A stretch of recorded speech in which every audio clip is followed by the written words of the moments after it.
Taking a look this time at a video dealing with graphing linear inequalities. We've done equalities so far. How do we do inequalities when it's not an equal sign? So we're going to take a look at the overall picture, what's going to be going on, what isn't. We're going to deal with the issue of whether the line is solid or dotted. We're going to deal with the issue of where to shade, and then we're going to deal with the issue of what if there are multiple equations to have to be able to deal with. All right, so first of all, dealing with the overall picture. We have an equation y equals 3x plus 4. That means you have a line. It means you have the values, an infinite set of values that fulfill this x and y coordinate where the y value is 3 times bigger than the x plus 4. This means you're actually going along the line wherever it happens to be. So if I happen to have a graph of some sort, I know that its intercept is at 4, has a slope of 3, so it looks something like that. This line represents the whole idea of being equal. All the y's along this line are exactly equal to 3 times the x plus 4. So what changes if the y value becomes greater than whatever the 3x plus 4, or greater than or equal to, or less than or equal to? You have 4 options that go there. Well, the first thing to understand here is that you have a boundary. This line is still the boundary for no matter what's going on with the inequalities. It just simply means that the y's are bigger. The y's are bigger than the same as, or smaller and the same as. Now the equal to means the same thing here. The line itself counts. Here, when it's just the equal to sign, means you have to be exactly along the line. So that means in this case, where you have the equal to in there, the line counts because the line itself is equal to this y value equal to that manipulation of the x value. So when you have the equal to sign involved here, the line itself counts, meaning the values along the line will be the ones that make it equal to. Less than or equal to, greater than or equal to means you're greater than or you're equal to it, so the line itself would count. But what if there is no equal sign? Well, that means the boundary or the line itself doesn't count, and we'll talk about how to deal with that in just a second. So what about greater than and less than? A lot of students assume because you see greater than or less than that you shade up or you shade down.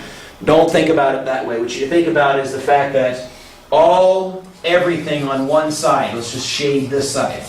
Everything on this side, I don't know what the exact relationship is in this particular one is, but all the points on this side are greater than or equal to, so maybe this side is greater than and this side is less than. So what it means is all these points, when you plug them in, are going to fulfill not the equal to requirement. The equal to requirement goes along the line itself. They're going to be either smaller than or bigger than, the y value is either going to be smaller than or bigger than the manipulation of the x value. But once one point works, all the point works. And so we're going to use these concepts and these ideas to our advantage in order to make it, in order to make the graph work. All right, so the first question we have to be able to deal with is, how do we know specifically whether the line is solid or dotted, and what exactly it is that it's supposed to look like? All right, so this is a pretty simple question. I actually already alluded to it in the last slide. But if I had the idea of y is greater than 3x plus 4, the first thing I'm going to do is I'm going to treat this thing as if it's y equals 3x plus 4. I'm going to graph it just like I would graph y equals 3x plus 4. So 1, 2, 3, 4. I don't have enough space to go up 3, so let's go down 3 and left 1. There's my second point. So I begin the idea of what's going to be going on here as if this were an equation. I then begin to deal with the greater than less than sign once I know where the line's going to go. So the next question I need to ask myself, is this line solid or is this line dotted? So that boils down to the question, does the line count or does the line not count? Well, I know in my head y equals 3x plus 4 had the graph of that was the line. The key here was the equal to. The y is the same as these things. Here, y can't be the same as these things. So the line itself doesn't count, and I indicate that by graphing a dotted line. I can actually do this, so let's do it. My dotted line goes from here to there, back to this piece. Let's take a look at the line. Here we go. So there's my dotted line going through the 2 points. Now, what changes if I do greater than or equal to? Well, then the line becomes filled in. Now the line counts, and I would graph this as I would have before as a solid line. Okay, I didn't draw it very perfectly there, but that's the difference. Dotted goes with the idea of greater than and less than because the line does not count. Solid goes with greater than or equal to, less than or equal to, because the line does itself count. All right. So now we know how to draw the boundary. Now what do we do in order to make the shading process happen? Well, shading process, first of all, going to take a look at why it is, then we're going to check a couple answers. Checking is not something you need to do. I just want you to understand what's going to be going on here so that you can get a little bit of a clue about it.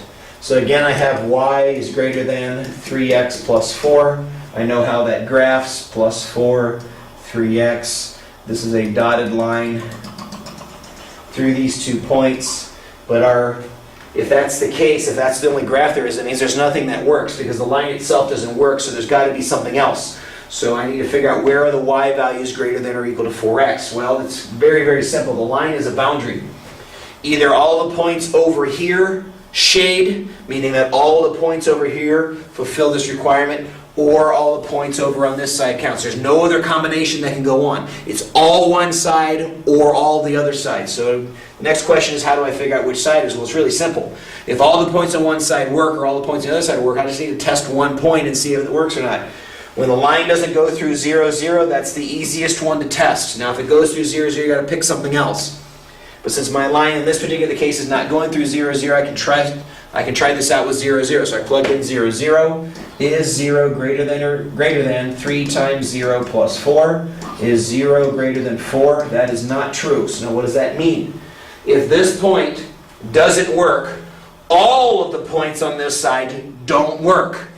And if all the points on that side don't work, it means all the points on the other side do work. And I'll test this, but I already know after testing one point that this thing would shade. Now what does this shading mean? What it means is, beginning at this line, every point on this side of the graph will work in the original inequality. So let's test a few just so you can see what's going on here. This is the point -4, -1. So when I plug that into the original, -1 greater than 3 times -4 plus 4 is -1 greater than -12 plus 4 is -1 greater than -8. The answer to that question is yes. That is a true statement, so this point does work. What about the point -6, 4?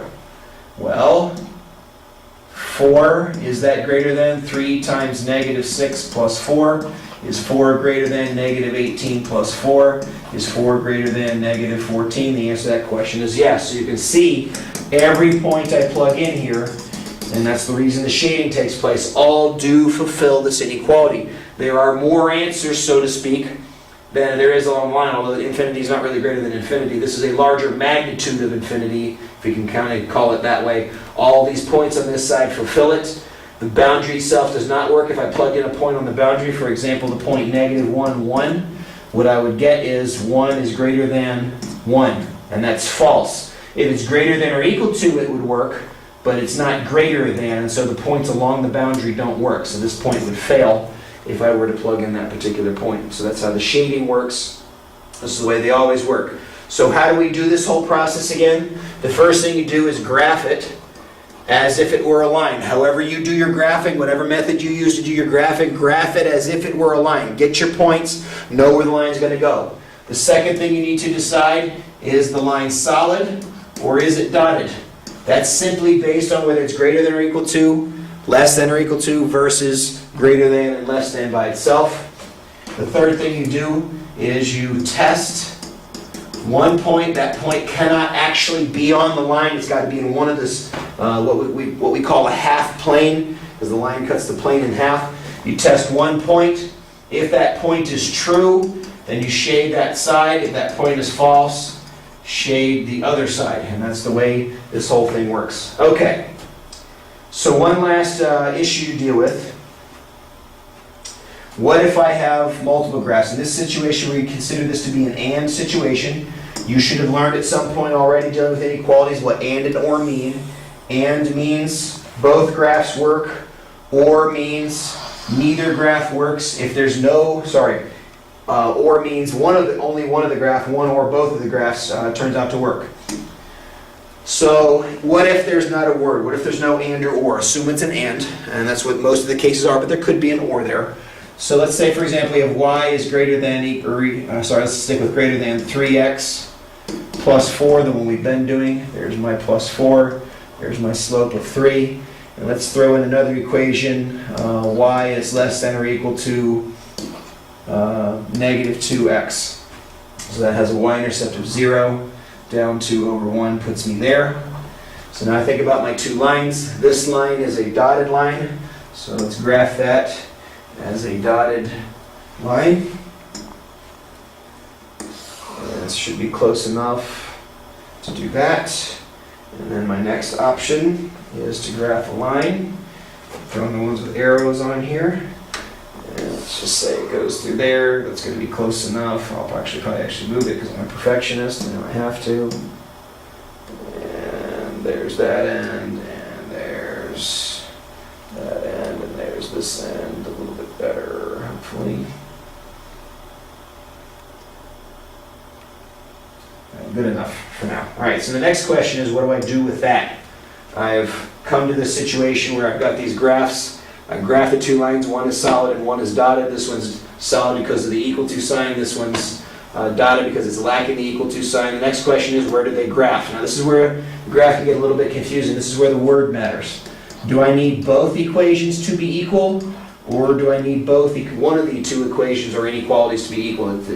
Assume it's and unless you're told that it's or. Well, in the first inequality, y greater than or equal to 3x plus 4, shades, I already know from previous questions, shades in this direction. Now, I don't want to draw the whole graph. You can do that. You can go ahead and shade that whole side, maybe use vertical lines or something like that, and then use horizontal lines for the other one. On this one, y is less than or equal to negative 2x. It goes through 0, 0, so I can't use that. So let's use the point 1, 0. If x is 1, that makes negative 2.